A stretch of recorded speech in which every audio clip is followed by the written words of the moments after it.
Исәмсез эфирда душанбе көн яңалыклары, студияда Роза Хабибуллина. Бүгенге көн нинди вакыйларга бай булды, алга таба карагыз. Балык тотарга китеп, һаман да өйләренә кайтмаганнар. Балыкчыларның туганнары ярдәм сорый. 53-28 йортында яшәүчеләр үз фатирларына кайттылар. Шәһәрдәшләр ремонт сыйфатыннан канәгатьме? Гүзәл Шихапова ачыклады. Ит, яшелчә, бал һәм үзебездә җитештерелгән башка продуктларны ярминкәдә сатып алырга мөмкин. Бәяләре нинди? Хәбәрчебез белеп кайтты. Итне мин Актан районы Адай авылыннан алып килдем. Үзем җитештергән ит. Балыкка чыгып киткән җирләреннән һаман өйләренә кайтмаганнар. 37 һәм 47 яшьлек ир-атлар шимбә көнне Кырныш тирәсенә китә. Бүген аларны эзләргә коткаручылар, туганнары, якыннары һәм башка балыкчылар кушылды. Ир-атларның көймәсен Түбән Кама су саклагычы янында таптылар. Автомобильләренең дә кайдалыгын ачыкладылар инде.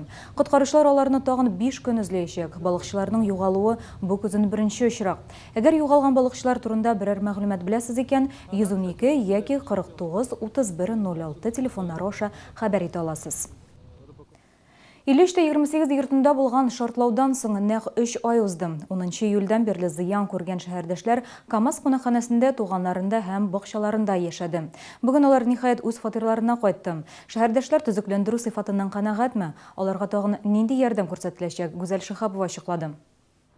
37-нче фатир зыян күргән якта иң түбән урнашкан фатир. Шартлау булгач, өстә урнашкан фатирларның диварлары, җиһазлары бирегә эшләп төшкән. Һәр гаилә әгъзасына шәһәр бюджетыннан 30 мең сум акча бүленгән. 55 мең сум хәйрия счетына җыелган акчалардан бүлеп биргәннәр.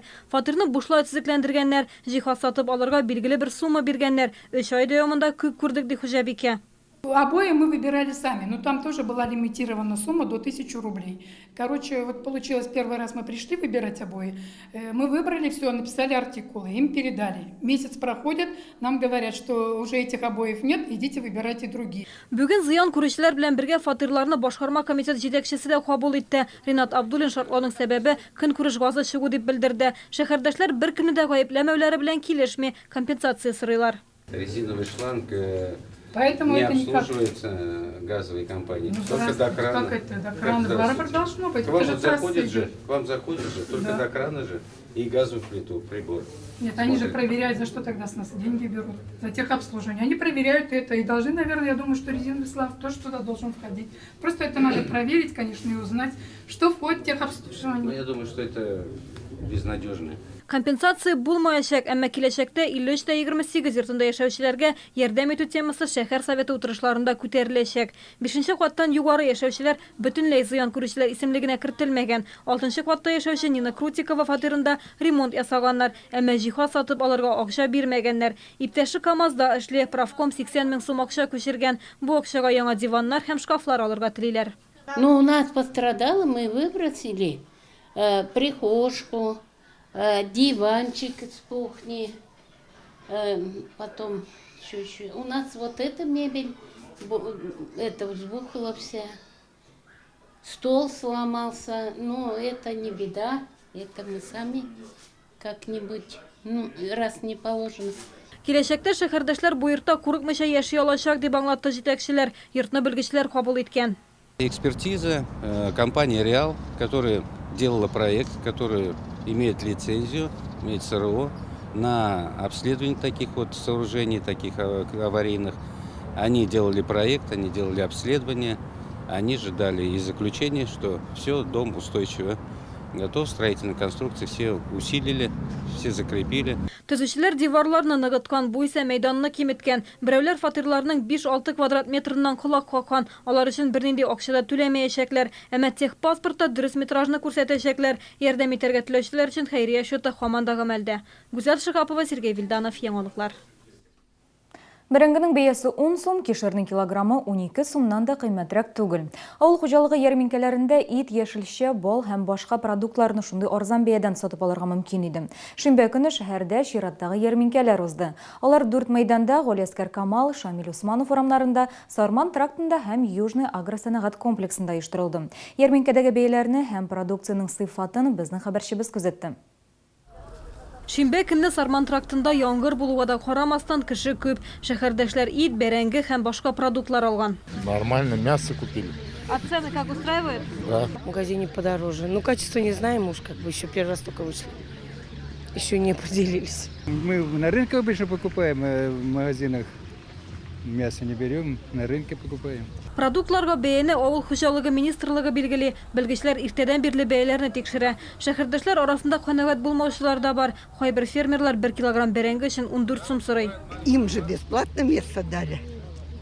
С них же налоги не берут за место, как на рынке торговать. Поэтому и дали, чтобы они подешевле нам. Икенче җитештерүчеләр исә ярминкә товарны сату өчен иң кулай урын дип саныйлар. Арадашчыларсыз эшлиләр, ташламалар турында да урында ук сөйләшәләр. Итне мин Актан Адай авылынан алып келдем, үзем җитештергән ит. Бәяләргә килгәндә инде безнең кыйбатракка сатасы килә инде. Бүгенге көндә бәяләр 220-250 тирәсендә чушка итен итен. Ит һәм балык продуктларының сыйфаты өчен борчыласы юк ди ветеринарлар. Алар документларны да кая җитештерелгәнен, нинди шартларда сатылуын да тикшерәләр. Кагыйдә бозучыларга монда юл юк ди белгечләр. Нарушениелер булса инде, без аларны инде стараемся нидәргә подсказать, ничек булырга тиеш инде улай берләр инде. Аларны инде тәртипкә өйрәтергә тырышабыз. Ну, халык инде аңлый, безнең замечаниеләргә яхшы реагировать итәләр.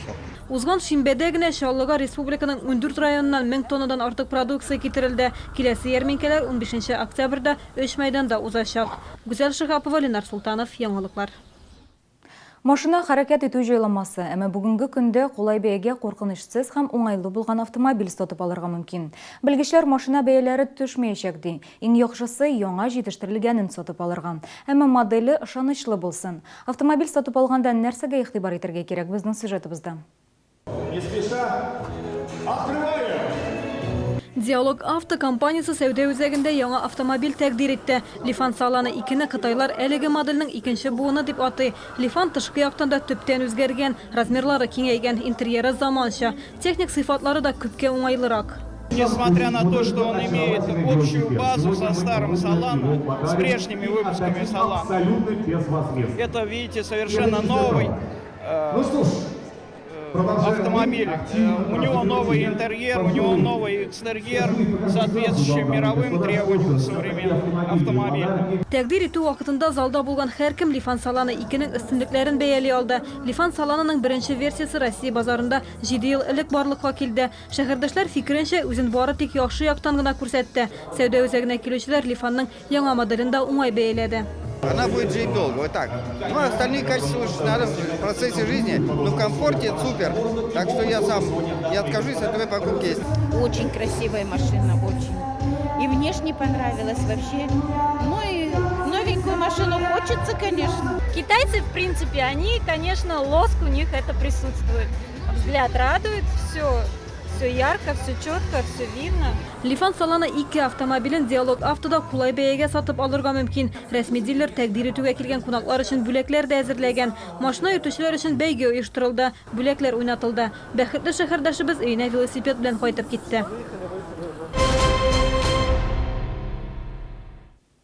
Шәһәрдә беренче тапкыр пауэрлифтинг буенча ярышлар узды. Биредә хатын-кызлар да, ир-атлар да, мөмкинлекләре чикле шәһәрдәшләр дә катнашты. Оештыручылар белдерүенчә, әлеге чемпионат республика күләм ярышларга әзерлек этабы. 23 октябрьдә Казанда авыр атлетика буенча республика чемпионаты узачак. Биредә мастерлар да катнашачак. Моңга менәшләр, мин сезнең белән саубулашам, сен сау булыгыз.